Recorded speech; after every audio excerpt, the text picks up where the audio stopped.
Welcome back, troglodytes, to the Trogly's Guitar Show.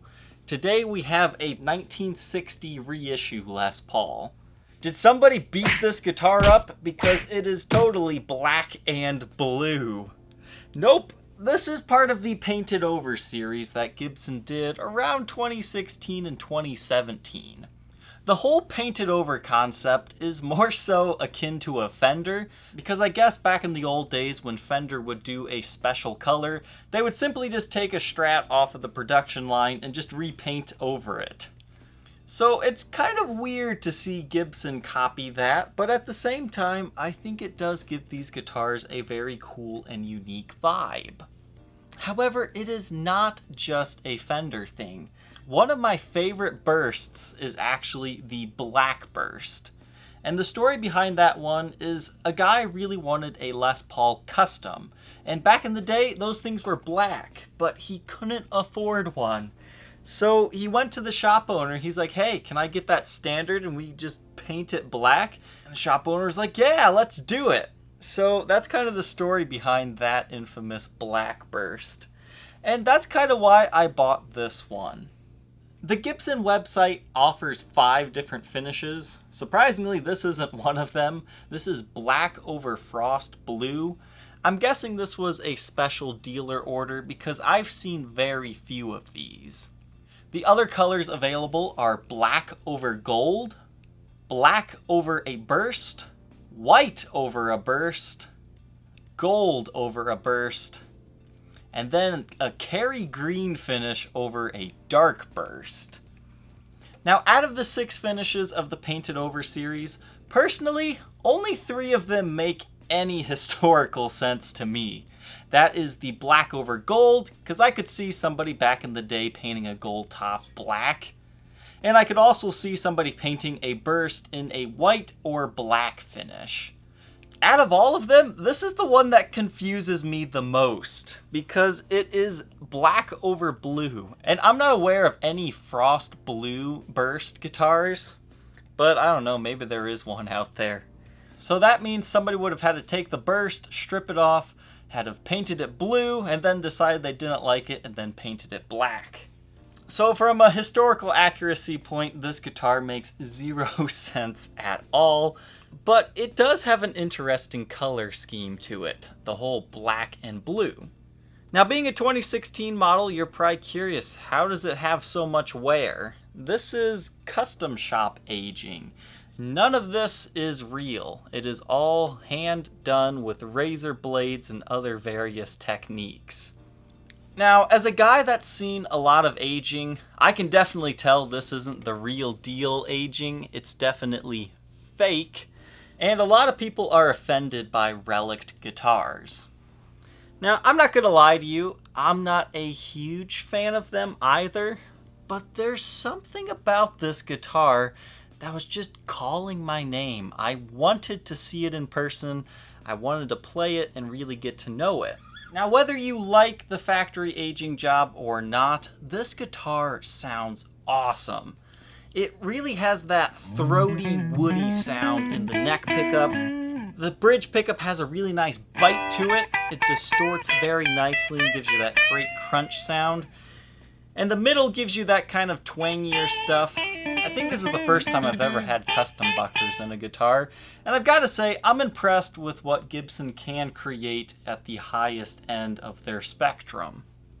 This really is a fantastic guitar. And that's because this is the cream of the crop as far as a historic issue goes. So that means you have a solid mahogany body, which means no weight relief at all, and it's still a relatively nice weight. A 2-piece maple top underneath the finish. A long neck tenon, which makes it historic spec, as well as an ABR1 bridge. And the biggest thing that puts this guitar over other historics from previous years is it's constructed with hide glue instead of Franklin tight bond. Now, what is hide glue? It's simply what they used in the 50s. Some people swear by it, that it gives it a better tone. I'm not so sure about any of that. I don't think there's any way to really A-B that. It's just more of a historical accurate thing. These guitars feature 500K pots with custom Bucker pickups. You can only get these pickups in these historics. And they also came in an aged Lifton reissue case. And definitely stick around to look at that thing, because that is one of my favorite looking cases I've had. So this is just kind of a fun series that Gibson did. It's not necessarily for everyone, but I'm definitely glad I was able to try it because I really did enjoy this guitar. We'll take a closer look at the custom shop's aging job after we listen to how it sounds.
Now that we know how this guitar sounds, let's go ahead and review its condition. So the aging job on this guitar is actually really cool. You have a lot of finish checking on the face of the headstock, and it really does give it a nice vintage vibe. They've also littered it with some dings along the top edges, and it really does look like a guitar that has been played a lot. Gibson actually considers this a lightly aged job. I would hate to see what their trashed relics looked like because I would classify this as heavy wear. Gibson even went as far as to age the fretboard, which I think looks disgusting, and I'm going to clean that off for the buyer of this guitar because he had requested it. You have factory gunk on the fretboard. I'm not sure if that's going to come off or if they just stained the fretboard to look like it's dirty. I guess we'll find out here in a little bit. But you have a nice chunky neck profile. It's like that perfect 59 rounded shape. It's not overly beefy, it's not too small either. It's just that right shape. And beautiful rosewood fretboard.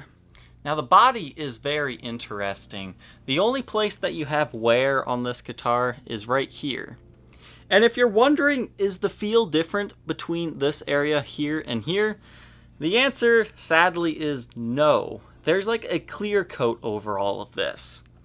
Now there is a very slight difference in feel because the outer layer has 3 layers of finish, this one has 2, and that one just has the single clear coat. So there is a very small feel difference.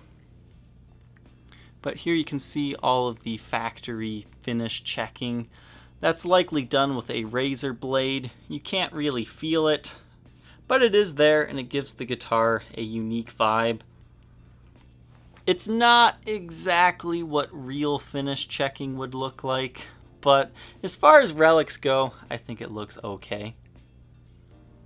Take a look at these nickel pickup covers. They aged those very nicely. I think these are the most believable aged parts on this guitar. They even have some nice light aging to the bridge and tailpiece.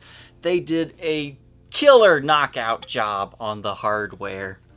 Back of the headstock, our serial number is GO683, and you can see that they aged the tuner bodies. That looks great. I wish they would have aged the tips, though. The tips look a little bit out of place, in my opinion. I think if they would have ambered them a little bit more, it would look awesome. But you can see they dinged up the edges, and it just looks like such a well-played guitar. There's a lot of people that make fun of Gibson saying, oh, they should just sell pre-cracked headstocks. I think that would be really cool if they did do that, like give the cosmetic appearance that it has been repaired when it actually hasn't. Now you've got finish checking all over this thing, and the neck wear patterns are different on every single one of these. Personally, this doesn't really look like real wear to me. But you do have a really cool little face right here. It's kind of interesting to see the patterns that they made. Again, there is no huge feel difference between this area to here and there. Just a very slight layering difference due to the different layers of finish. The back of the guitar starts to look a little bit more realistic. You've got this light wear area right here, all the way through to the natural colored wood. But you've got some realistic looking nicks and dings. I'm not sure if it actually left the factory with those or not. That's the problem with an aged guitar, is you don't know what's been added in its few years of life just from playing it, or what it left the factory with. But you've got finish checking all over the back as well, and the nicks and dings. The sides of the guitar were also lightly aged. You can see some light checking, but there's no like gouges out of the sides of the guitars. I mean, it's definitely an interesting age job. So that just about wraps up the condition of this one. Under blacklight, being that it's a newer guitar, it's not really gonna glow yet, but maybe in a few years it will. But there are no breaks, cracks, or repairs to the guitar, or finished touch-ups. So, nothing too exciting under blacklight, unfortunately. Now don't get me wrong, this guitar is cool, but what has left a forever reminder and impression in my head is the case. Beautiful, authentic looking aging on this thing. So we're going to take some time to really look at this one. None of this is real wear, it's all aged like this. Now comparing this to other Lifton reissue cases, this one definitely looks more realistic. Like they got a lot of the smaller details right, such as the floral print on the outside of the case is a little bit more correct. You've got all that scuffing as well. But even the latches are nicely aged. Look at that beautiful Gibson logo. They did a fantastic job on this case. Even the handle looks road worn.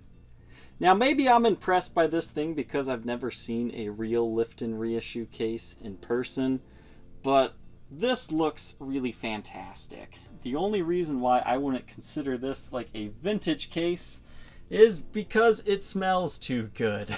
You can see they really left nothing undone. I believe Guitar Center actually sells these separately for $700.